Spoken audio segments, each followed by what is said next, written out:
এখন কইতাছি কি আবার জীবনী কইতাম, আমার জীবনী কমুনি। আল্লাহ আমার জন্য দোয়া করবেন তো, আল্লাহ যেন আমাকে মাফ করে দেয় বলেন আমিন। আল্লাহ যেন দিনের দায়ী হিসাবে কবুল করেন বলেন আমিন।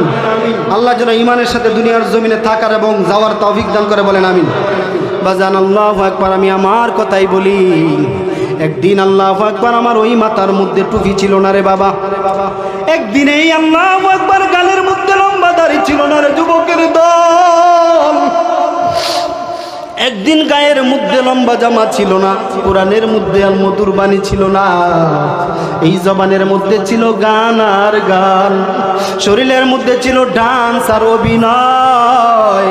ওই ডান্স অভিনয় করে প্রায় এক খাল পার করেছি।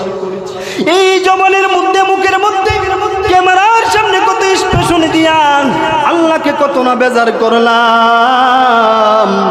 জায়গা বাদ নাই, ফ্যাশন করি নাই, চুল ছিল লম্বা লম্বা, চেহারাও ছিল সুন্দর, বডিও ছিল ফিটনেস ওই রকম, জিম করতাম। আল্লাহু আকবার। এইভাবে আল্লাহু আকবার গিটার নিয়ে ঘুরতাম। আল্লাহু আকবার। এরকম একটা বয়ানের কারণে আল্লাহ রাব্বুল আলামিন জীবনের পাতা বদলাইয়া দিছে।